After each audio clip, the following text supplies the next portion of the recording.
ప్రియమైన విద్యార్థులందరికీ స్వాగతం.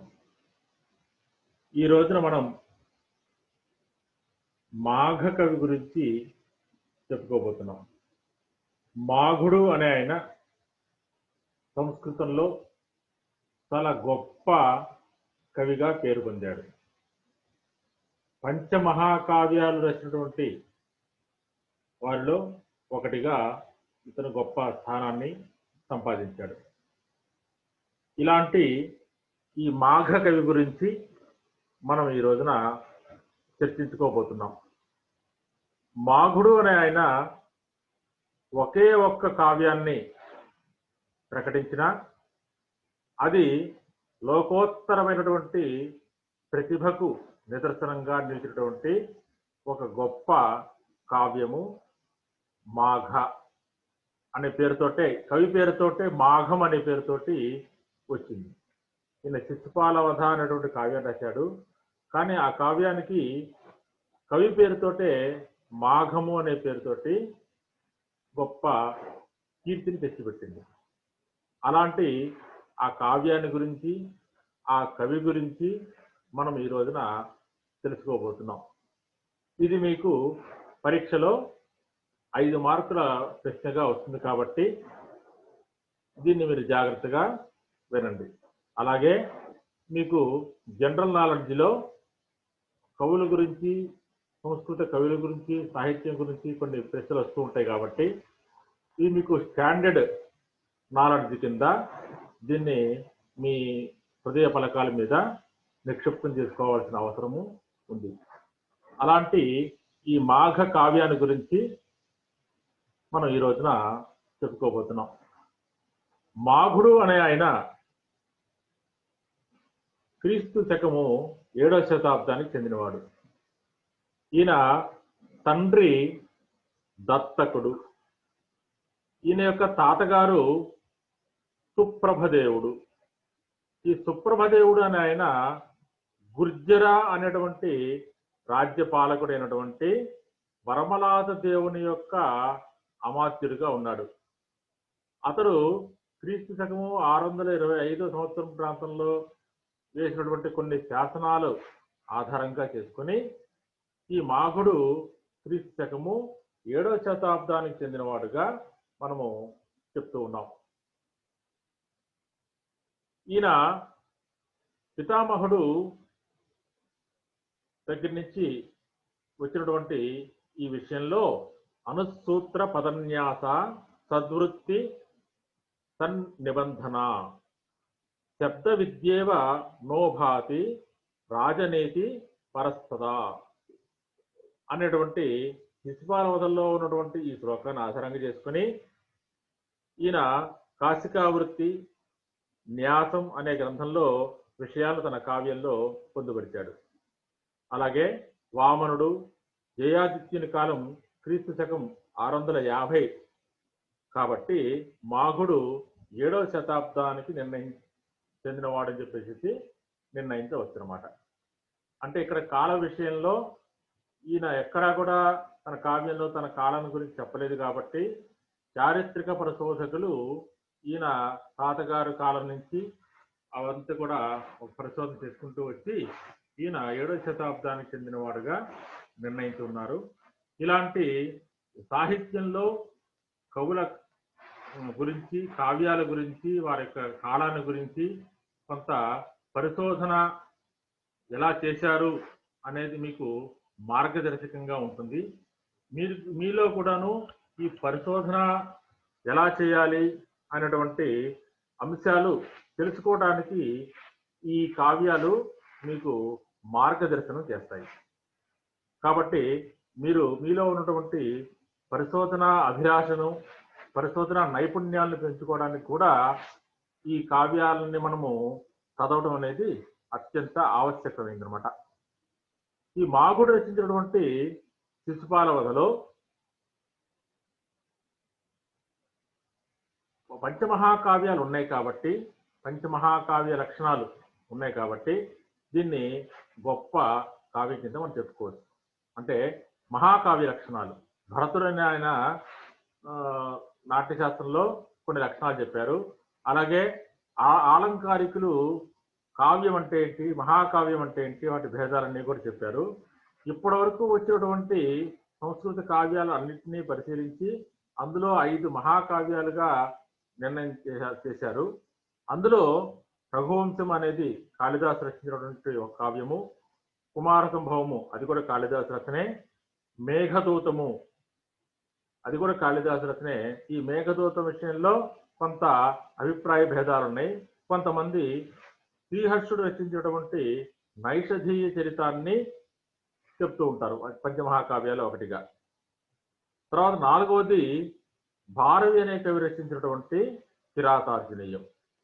5వది మాఘుడు రచించినటువంటి శిశుపాలవధ. ఈ 5 కూడా పంచమహాకావ్యాల కింద మనకి సంస్కృత సాహిత్యంలో చాలా ప్రసిద్ధి కనబడుతుంది. దాని గురించి మనం ఇప్పుడు ఈ రోజున చర్చించుకోబోతున్నాం. ఈ శిశుపాలవధ కావ్యాన్ని మనం ఇప్పుడు పరిచయం చేసుకోబోతున్నాము. ఇందులో 20 సర్గలు ఉన్నాయి, 1650 శ్లోకాలు ఉన్నాయి. ఈ వర్ణనా శైలి ప్రౌఢ అని అన్నారు. ప్రౌఢ అంటే ఏంటంటే బాగా పరిపక్వము చెందినటువంటి సాహిత్య జ్ఞానం కలిగిన వారికి మాత్రమే ఇది అర్థమవుతుంది. అంటే బాలురు, మధ్యములు, ప్రౌఢులు అని 3 రకాల జ్ఞాన స్వభావాన్ని బట్టి 3 రకాలుగా విభాగం చేశారు. అందులో ప్రౌఢులకి మాత్రమే ఇది అర్థమవుతుంట. అంటే సాహిత్యంలో అప్పుడప్పుడే నేర్చుకుంటున్న వాళ్ళకి దీన్ని అర్థం చేసుకోవడం కష్టము, బాగా పరిపక్వం చెందిన వారికి అర్థమవుతుంది అని అర్థం అనమాట. అలాగే ఇందులో ఉన్నటువంటి మూల కథ మహాభారతాన్ని ఆధారంగా చేసుకొని రచించడం జరిగింది. మహాభారతంలో అలాగే భాగవతంలో కూడా ఉంది. ఈ శిశుపాలవధ అనేటువంటి విషయంలో శిశుపాలుణ్ణి వధించడము. ఎవరు వధించారంటే కృష్ణుడు వధించాడు. ఎందుకు వధించాడంటే అతను బాల్యం నుంచి అతను పుట్టుకతోటే వికృత రూపంలో పుడితే ఎవరు ఎత్తుకుంటే అతని యొక్క వికృత రూపం పోతుందో, అతను ఏడుపు ఆపుతాడో అతని చేతిలో మరణిస్తారు అని చెప్పేసి ఆకాశవాణి చెప్పిన మాటలని పురస్కరించుకొని ఆ తల్లి అంటే కృష్ణుడికి మేనత్త అవుతుంది. ఆమె ఆ పిల్లవాడిని అందరికీ ఎత్తుకోమనిస్తే కృష్ణుడు ఎత్తుకోగానే ఆ పిల్లవాడు ఏడుపు ఆపేస్తాడు, వికృత రూపం కూడా పోతుంది. అంటే కృష్ణుడి చేతిలో సంహరించబడతాడు అనేటువంటి విషయము అక్కడికి నిశ్చయమైంది. దాని ప్రకారంగా ఆ తల్లి కృష్ణుడిని ప్రార్థించింది, మా కుమారుణ్ణి కాస్త ప్రాణభిక్ష పెట్టు అని. అప్పుడు కృష్ణుడు 100 తప్పులు చేసేంత వరకు నీ కుమారుడు జోలికి నేను రాను అని చెప్పేసి చెప్పడం జరిగింది. అది ధర్మరాజు చేసినటువంటి రాజసూయ యాగంలో కృష్ణుడికి అగ్రతాంబూలం ఇచ్చినప్పుడు దాన్ని వ్యతిరేకిస్తూ ఆ శిశుపాలుడు అక్కడ కొన్ని ఇష్టం వచ్చినట్టుగా కృష్ణుని నిందించడం జరిగింది. ఆ కృష్ణుడు దాన్ని లెక్క వేసుకొని 100 తప్పులు కాగానే ఆ శిశుపాలుని వధించడం జరిగింది. ఈ చిన్న కథని దాన్ని అత్యద్భుతంగా తీర్చిదిద్ది రచించాడు మాఘుడు. అంటే భారత ప్రకారంగా చూసుకున్నట్టయితే ఇది ఒక చిన్న ఘట్టం. భాగవత పరంగా చూసుకున్నట్టయితే ఆ కృష్ణావతారము ధరించడానికి ఇది ఒక కారణం. అంటే 3 జన్మలు ఉంటాయి. ఆ 3 జన్మల్లో విష్ణుని ద్వారపాలకునటువంటి జయ విజయులకు మొదటి జన్మలో హిరణ్యకశిపులుగా జన్మిస్తారు. 2వ జన్మలో రావణుడు కుంభకర్ణుడుగా జన్మిస్తాడు.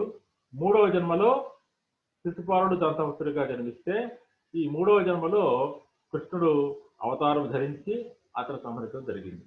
ఈ అవతార ప్రయోజనము భాగవతంలో ఉంది.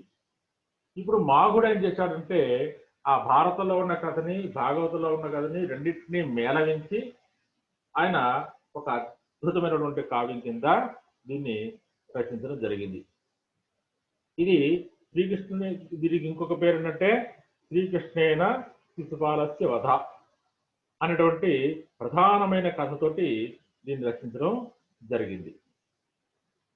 తర్వాత ఈ శిశుపాలుని యొక్క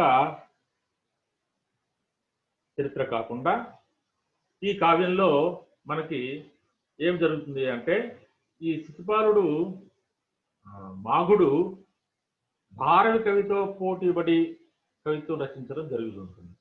స్పర్ధయా వర్ధతే విద్య అనేది లోకల్లో ప్రచారంలో ఉన్నటువంటి విషయం. విద్య పెంపొందాలి అంటే ఇంకొకరితో స్పర్ధ కావాలి, అంటే పోటీ కావాలి. ఇతను ఏం చేశాడంటే భారవితో పోటీపడి రచన చేశాడు. భారవి ప్రతి సర్గయందు లక్ష్మి అనే పదాన్ని ప్రయోగించి లక్ష్మీ పద లాంఛనుడైనాడు. మాఘుడు ఏం చేశాడంటే శ్రీ అనే పదాన్ని ప్రయోగించి శ్రీ పద లాంఛనుడు అయినాడు. అలాగే రైవతక పర్వతం అనేటువంటి పర్వత వర్ణనలో సూర్యోదయ సూర్యాస్తమయాది విషయాలను ఇతను చక్కగా వర్ణించాడు. అక్కడ ఘంట అనే దాని గురించి ఈయన వర్ణించడం జరిగింది కాబట్టి ఇతనికి ఘంటాపదుడు అనేటువంటి పేరు కూడా వచ్చింది. ఇది ఇందులో ఉన్నటువంటి విషయం. ఇక ఈ శిశుపాల వధ గురించి లేదా మాఘుని గురించి మనకి కొన్ని ప్రసిద్ధికిచ్చినటువంటి వాక్యాలు ఉన్నాయి. అవి ఏంటంటే నవసర్గగతే మాఘే నవశబ్దో న విద్యతే అనేది ఒక గొప్ప కొటేషన్. ఇది బాగా గుర్తుపెట్టుకోవాల్సిన విషయం. నవసర్గ గతే మాఘే నవశబ్దో న విద్యతే. ఇక్కడ నవ అంటే రెండు అర్థాలు ఉన్నాయి. కొత్తది అని ఒక అర్థము, 9 అని అర్థము. మొదటి పదము నవసర్గ అంటే 9 సర్గలు. గతే మాఘే అంటే మాఘ కావ్యాన్ని మనం చదవడం ప్రారంభించి 9 సర్గలు పూర్తి చేసేటప్పటికల్లా నవశబ్దో న విద్యతే, కొత్త శబ్దము అనేది ఉండదు. అంటే సాహిత్యంలో ఎన్ని పదాలైతే ఉన్నాయో ఆ అన్ని పదాలని కూడా ఆయన తన కావ్యంలో 9 సర్గల లోపలే దాన్ని ప్రయోగించేశాడు. అంటే డిక్షనరీలో ఏ పదాలు మనకు కనబడుతుంటాయో అవన్నీ కూడా ఇందులో ఉన్నాయట. ఇంక మనకి కొత్త పదం అనేది ఉండదు. ఇక అంటే అంత పద విన్యాసాన్ని ఈయన ప్రకటించడం జరిగింది. ఇంకొక విషయం ఏంటంటే మాఘే మేఘే గతం వయః, ఇది రెండో పాయింట్. మాఘే మేఘే, మాఘము అంటే ఈ శిశుపాలుడు రచించినటువంటి మాఘుడు రచించినటువంటి శిశుపాల వధ కావ్యానికి మాఘము అని పేరు. మేఘము అంటే కాళిదాసు రచించినటువంటి మేఘ సందేశం అని కావ్యం. ఈ రెండింటినీ మనం చదివేటప్పటికల్లా అంటే బాగా అర్థం చేసుకుంటూ క్షుణ్ణ పఠనం చేస్తే గతం వయః, మన వయసు అంతా అయిపోతుంది. వయసు అంతా అయిపోయినా కూడా దాన్ని పూర్తిగా అర్థం చేసుకోగలుగుతామో లేదో తెలియదు. అంటే అంత జ్ఞానాత్మకమైనటువంటి విషయాలన్నీ కూడా ఇందులో పొందుపరిచి ఉన్నాయి. తర్వాత మాఘే సంతి త్రయోగుణాః, ఇది ఇతని యొక్క కవిత్వానికి సంబంధించిన విషయాలు. ఉపమా కాళిదాసస్య భారవేరర్ధగౌరవం దండినః పదలాలిత్యం మాఘే సంతి త్రయోగుణాః అని పేరు.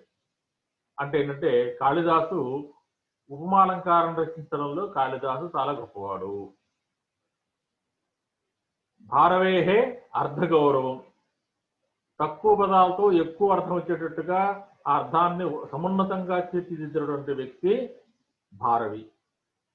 దండినః పదలాలిత్యం, దండి అనే కవి లలితమైన పదాలని ఉపయోగించాడు కాబట్టి పదలాలిత్యం అని పేరు.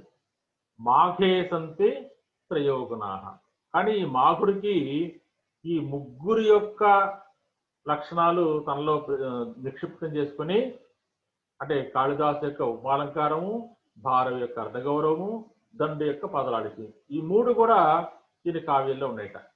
అందుకోసమే ఇది చాలా గొప్ప కావ్యం కింద, ప్రౌఢ కావ్యం కింద కీర్తి పొందింది. అందుకోసం ఇది సామాన్యమైన వాళ్ళకి అర్థం కాదు కాబట్టి, ఇందాక మనం అనుకున్న ప్రౌఢ కావ్యం అనుకున్నాం కాబట్టి దీనికోసం వ్యాఖ్యానం చేయాల్సిన అవసరం ఏర్పడింది. 8 వ్యాఖ్యానాలు వచ్చినాయట.